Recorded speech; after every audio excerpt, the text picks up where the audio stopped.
वो ऑब्टेन करते हैं। Now we will move to our next slide in which we will talk about nutrition in plants.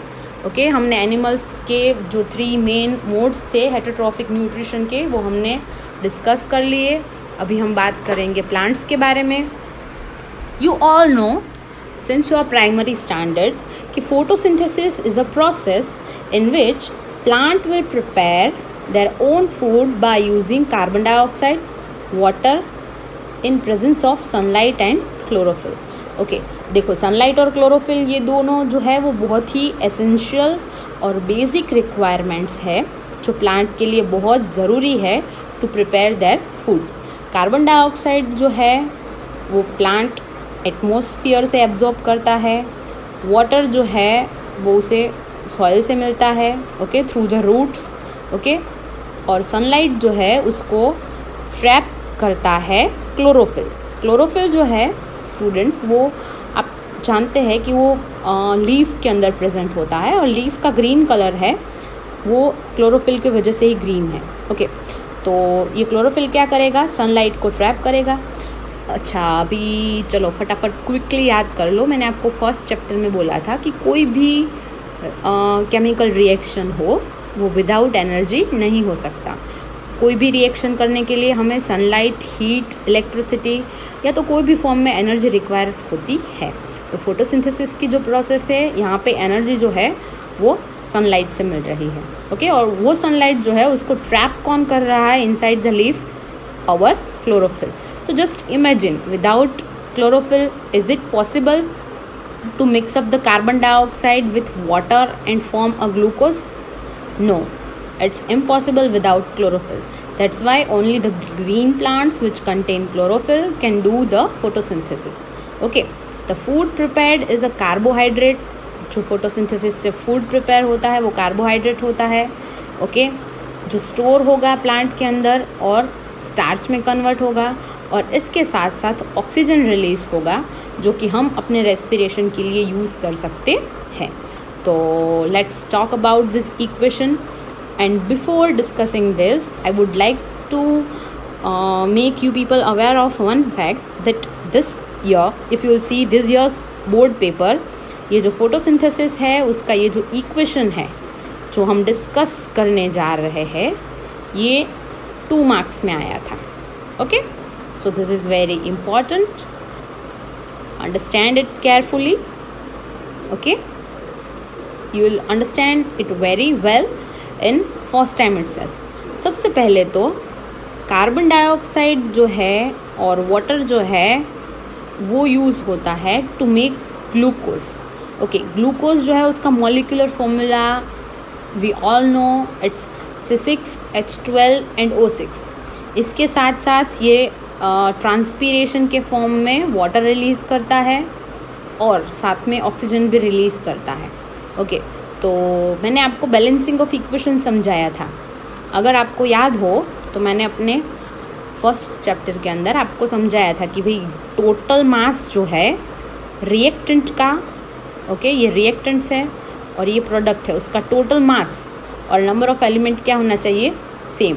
तो चलो quickly यहाँ पे देख लेते हैं। 6 CO2 मतलब कार्बन कितने हैं यहाँ पे, 6। ओके, तो आप देख सकते हैं यहाँ पे 6 कार्बन है। उसके बाद ऑक्सीजन कितने हैं, C 6 2 जा 12 ऑक्सीजन है। यहाँ पे कितने ऑक्सीजन है, 6 ऑक्सीजन ज़्यादा है, सॉरी हमने यहाँ के ऑक्सीजन काउंट ही नहीं किए। टोटल ऑक्सीजन कितने हैं, 6 2 जा 12 एंड 12 24 ऑक्सीजन है। यहाँ पे 6 ऑक्सीजन 6 O2 मीन्स टोटल 12 और यहाँ पे 6 O मीन्स कि टोटल 24 ऑक्सीजन प्रेजेंट है। Okay, you need to balance it. अगर गलती से भी आपने इसको यहाँ पे 6 लगाना भूल गए, यहाँ पे 12 लगाना भूल गए या तो यहाँ पे 6 लगाना भूल गए तो the equation will be wrong. That's why I am telling you to learn to balance it. Okay, अब हाइड्रोजन को काउंट करते हैं। चलो 12 2 जा 24, हियर 12 हाइड्रोजन, हियर 6 2 जा 12, हो गए total 24। Yes, so this equation is balanced equation.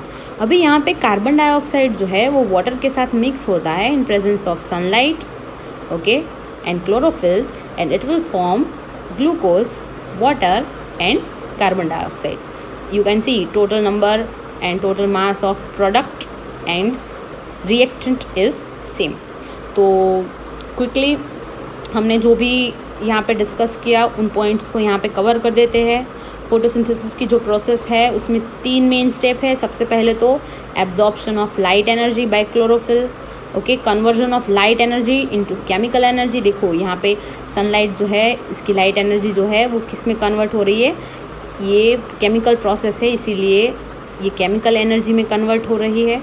Okay, third and the most important step, reduction of carbon dioxide bye hydrogen. देखो यहाँ पे भी प्रीवियस जो चैप्टर है उसका रिडक्शन वाला स्टेप है. Sorry, I missed this, 2 water molecules into hydrogen and oxygen. Okay, water जो है उसको यहाँ पे स्प्लिट किया जा रहा है, वाटर और ऑक्सीजन, मतलब हाइड्रोजन और ऑक्सीजन के फॉर्म में. ओके, यहाँ पे जो कार्बन डाइऑक्साइड है, okay, as you can see carbon dioxide जो है उसमें से ऑक्सीजन रिमूव हो रहा है. तो reduction of carbon dioxide bye hydrogen. और ये ऑक्सीजन जो है उसको कौन अपने साथ लेके जा रहा है, हाइड्रोजन. तो कार्बन डाइऑक्साइड का रिडक्शन हुआ through the hydrogen molecule, okay, to form carbohydrate.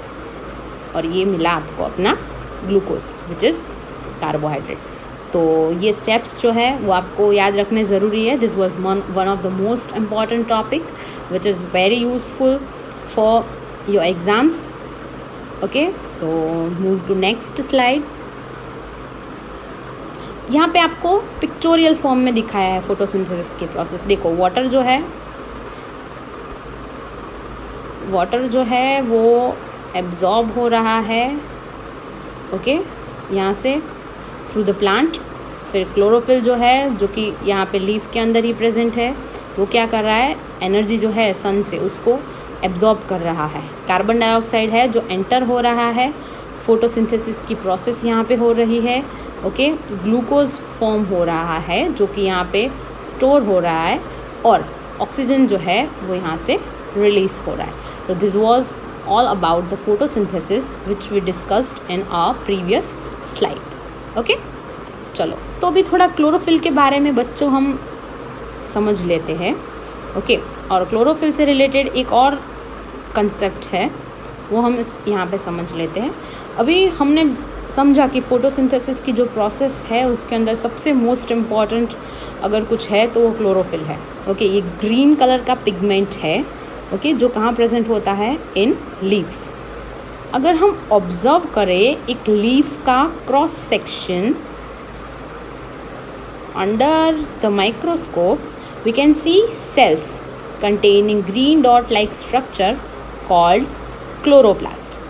Okay, जो जिसके अंदर क्लोरोफिल प्रेजेंट होता है. So students, this activity can be done inside the lab once the lockdown will be over, okay, and we will reopen our school. I will take you to lab to show this experiment to you, but before that आपको ये diagram के अंदर समझना है, okay, कि chlorophyll जो है वो कहाँ पे प्रेजेंट होता है, और लीफ जो है उसका सेक्शन, उसको अगर आप उसका क्रॉस सेक्शन लेके उसकी स्लाइड बना के आप माइक्रोस्कोप में देखते हैं तो आपको वो कैसा दिखता है. ओके, आपको बहुत डिटेल में याद रखने की ज़रूरत नहीं है, this is just for your knowledge. Okay, but आपको ये सेल जो है उसका जो स्ट्रक्चर है उसको अच्छे से देखना है. देखो ये एक नॉर्मल सेल है, नॉर्मल प्लांट सेल. ओके, आपने 9th स्टैंडर्ड में प्लांट सेल ऑलरेडी पढ़ा है. आपको पता है कि प्लांट सेल के अंदर साइटोप्लाज्म प्रेजेंट होता है, न्यूक्लियस प्रेजेंट होता है, वैक्यूल्स प्रेजेंट होती है, सेल मेम्ब्रेन प्रेजेंट होता है, सेलुलोज, सेल वॉल और क्लोरोप्लास्ट प्रेजेंट होता है. तो देखो ये ग्रीन कलर का एकदम जो सबसे डार्क डॉट है ये है हमारा क्लोरोप्लास्ट. ओके, ये क्लोरोप्लास्ट है, उसका अंदर का स्ट्रक्चर कैसा होता है. देखो इसके अंदर ऐसे ग्रीन कलर की ऐसे जो अलग अलग आपको सिक्के की जैसी थप्पियाँ दिख रही है.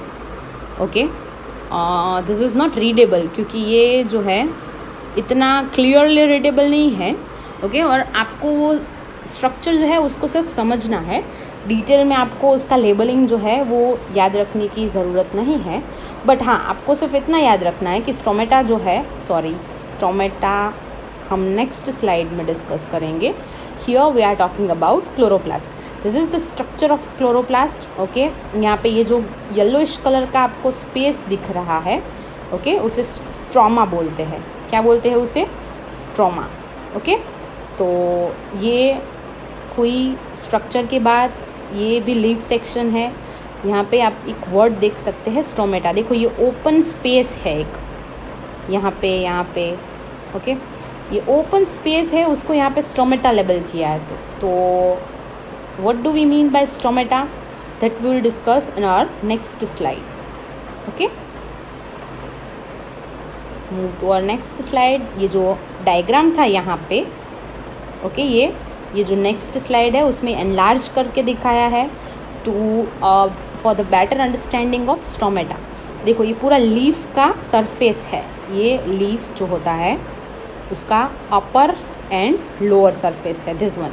जब आप उसको माइक्रोस्कोप में देखेंगे तब आपको ये ऐसे दिखेगा. ये उसका अपर एपिडर्मिस है.